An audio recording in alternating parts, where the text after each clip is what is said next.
Hola, ¿qué tal? Buenas tardes. Gracias por acompañarnos en una edición más del podcast A Profundidad, una producción del Heraldo de Puebla. Yo soy Majo Bernal y estoy con Carla. Bienvenida, Carla. Y bueno, tenemos un invitadazo, él es Toño López, es diputado federal. Toño, gracias. Sí, gracias. Gracias por la invitación, chicas. Y bueno, tenemos mucho que platicar porque pues justamente presentaste recientemente tu informe de primer año de labores legislativas, ¿no? Sí. Pues mira, nosotros estamos aquí agradecidos con la gente que nos ve, que nos escucha, con ustedes, con el Heraldo, por esta oportunidad que tenemos hoy en día los diputados de hacer un ejercicio de rendición de cuentas. En este contexto, quiero decir que los políticos son buenos siempre y cuando estén vigilados. Y entre más vigilados estén, mejor se van a portar. Y entonces yo me he portado muy bien este año. Lo primero que llegamos a hacer con esta mayoría calificada fue hacer lo que dijimos que íbamos a hacer. El plan C consistía en apoyar reformas constitucionales que no se habían podido lograr muchas por falta de esta mayoría calificada. Entonces era mucha responsabilidad. El discurso que mantenía la oposición es que íbamos a llegar a destruir al país, ¿no? Y que con este poder en las cámaras, en ambas cámaras, pues íbamos a hacer lo que nuestra voluntad y que casi no íbamos a escuchar a nadie.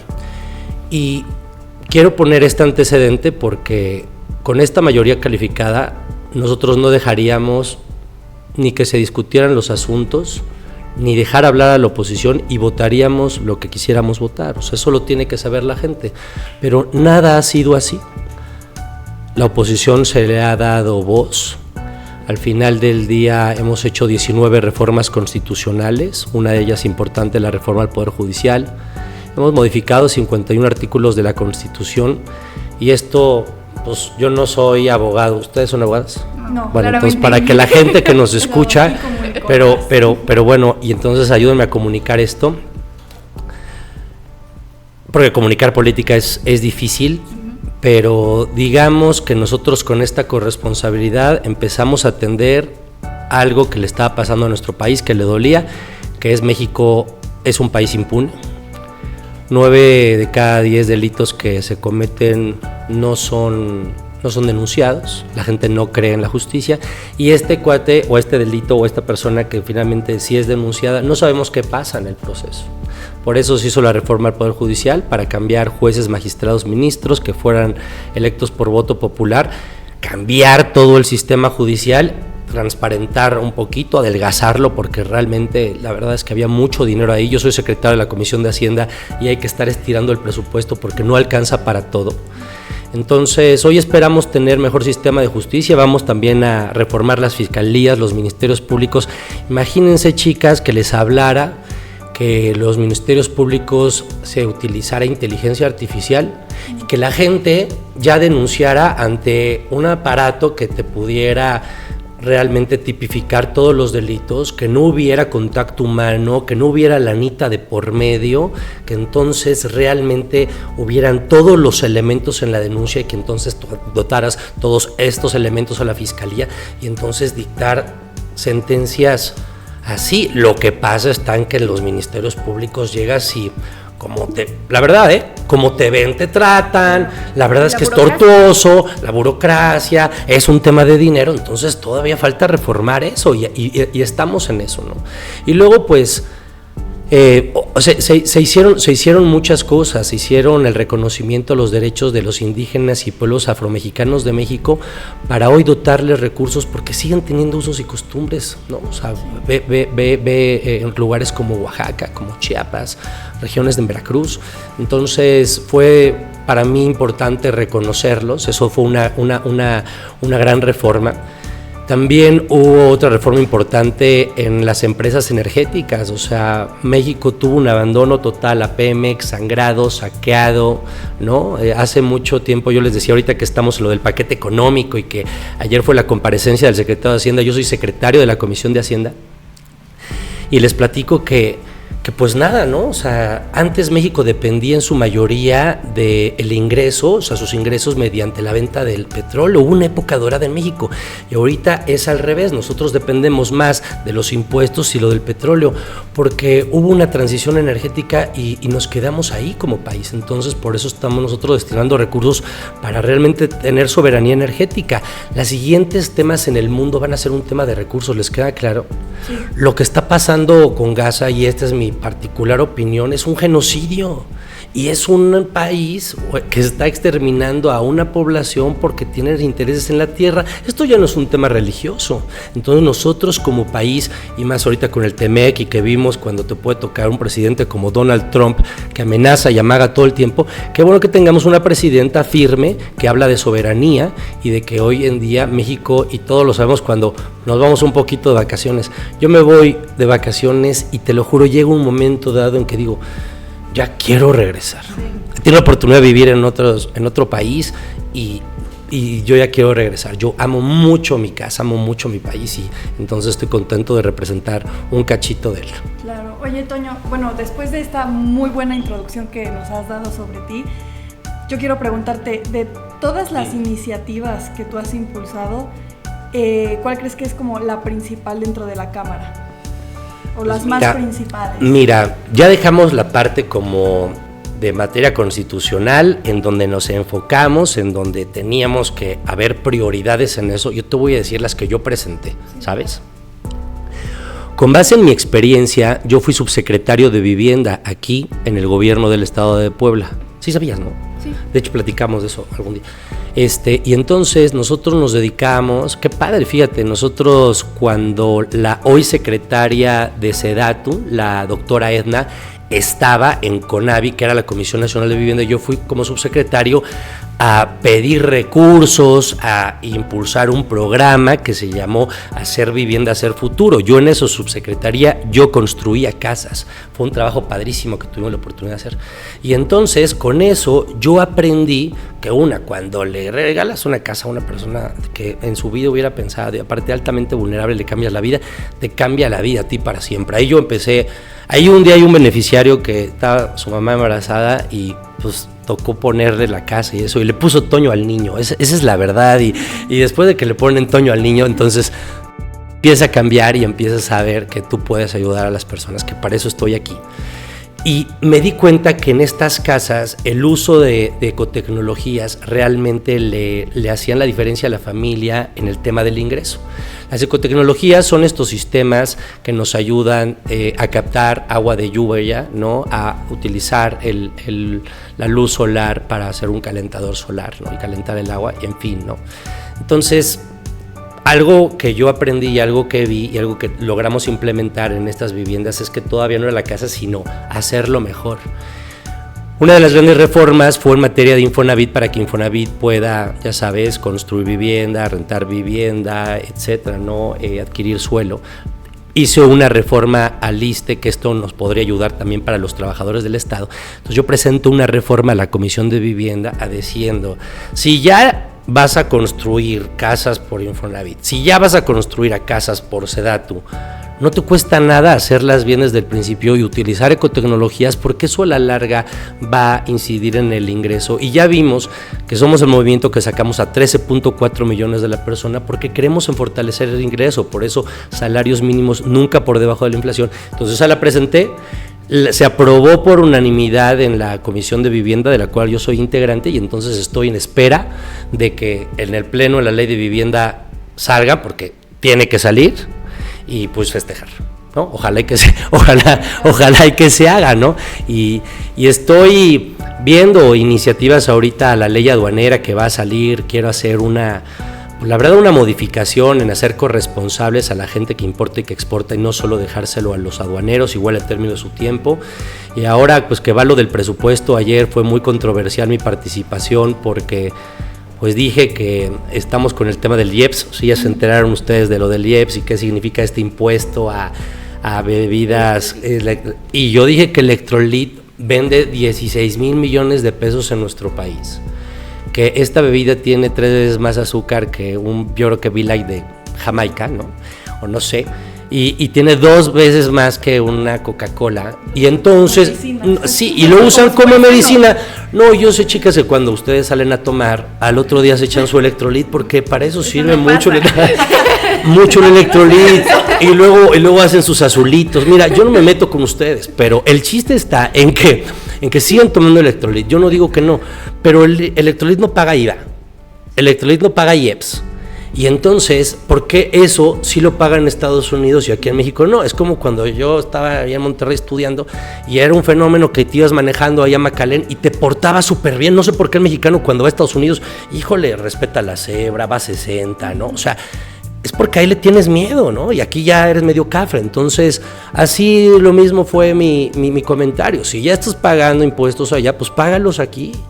El problema de México es que no tenemos esa capacidad, ese sistema, esa reforma fiscal pendiente de cobrar impuestos a la mayoría de las personas derivado de muchas cosas. Entonces, ¿nosotros qué estamos haciendo? Primero, que la gente sienta que hay apoyos sociales que van directo hacia ellos sin intermediarios, no te estoy cobrando nada, que vean que le estás echando ganas, etcétera, etcétera, para que entonces después puedas aumentar tu base de recaudación. Esa es la idea. Oye, y bueno, además del trabajo legislativo, que es obviamente pues promover, discutir, aprobar leyes, reformas, también hay chamba en Puebla, ¿no? Sí. En tu distrito. Entonces, pues también nos gustaría que nos contaras un poco de qué es lo que haces aquí. ¿Yo qué es lo que hago? Mira, yo ya tuve la oportunidad de ser legislador local y ahí es cuando comprendí que me frustré muchísimo. Mis primeros meses de legislador local yo decía, ¿qué hago aquí? Por eso un día me creí Spider-Man, porque dije, ¿qué hago aquí? O sea, estoy tremendamente frustrado, o sea, porque llego a las colonias por las que yo pedí voto y la gente me pide cosas que no son mi responsabilidad, ¿sabes? Me pide que arregle cosas que no están en mis manos, que yo no tengo el dinero, quieren algo así. Entonces, a lo largo de este tiempo me di cuenta que cuando tú vas a representar a las personas, estás ahí para escucharlas y tienes que tener esa capacidad para orientarlas y saber cuándo las puedes ayudar, cuándo las puedes encauzar y cuándo les tienes que decir la verdad y decirles que no está en tus manos, siempre dando la cara. Entonces, lo primero que hice yo como diputado federal fue abrir una casa de gestión. En esta casa de gestión es un punto de encuentro en la que la gente puede llegar y hacer contacto conmigo, y entonces yo, a través de su solicitud o su petición, empiezo con un equipo muy profesional con el que yo ya llevo años a definir pues hacia dónde se va su solicitud. Por eso, en realidad, la mayoría de mi sueldo pues se me va en gente, ¿no? Se me va en gente y en cosas. Yo estoy aquí un poco por amor al arte. Entonces, yo ya, digamos que recibo a la persona y si tiene un trámite pendiente con el municipio, nosotros le decimos cómo elaborar el escrito, o se lo elaboramos y lo encauzamos y le decimos, aquí es. Si es con el tema del Estado, lo encauzamos y aquí es. Si es con el tema federal, le resolvemos, aquí es. Y si realmente dice, pues yo vengo porque necesito ayuda, ¿no? Entonces, hemos detectado y damos ahorita 3 tipos de ayuda. Una, porque a veces hay ayudas jurídicas, a veces hay personas que tienen problemas y nosotros lo que hacemos es con abogados en un convenio de colaboración atenderlos y asesorarlos para que realmente sientan que hay alguien que les está diciendo la verdad desde un punto de vista jurídico y social.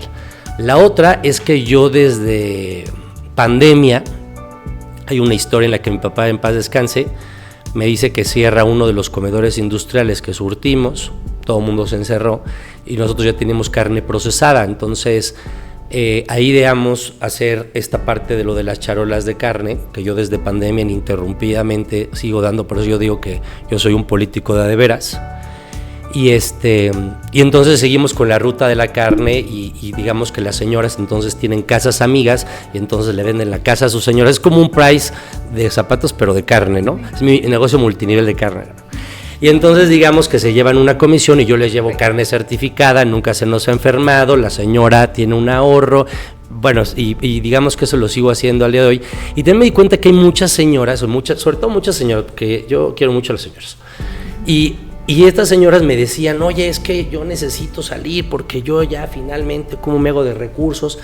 Y eso también lo veníamos detectando con la asociación de mi esposa, y entonces yo firmo un convenio con Mexfigas, que es una financiera de México, y me dice, si tú me haces el análisis de crédito, las capacitas, las registras y me ahorras mucho el papeleo y dices que son tus amigas, les prestamos al 25% anual siempre y cuando sean créditos solidarios de 5 mujeres, ¿no? Ya vamos por 2 millones de pesos colocados, ya estamos renovando créditos que de 5 pasaron a 10 mil pesos.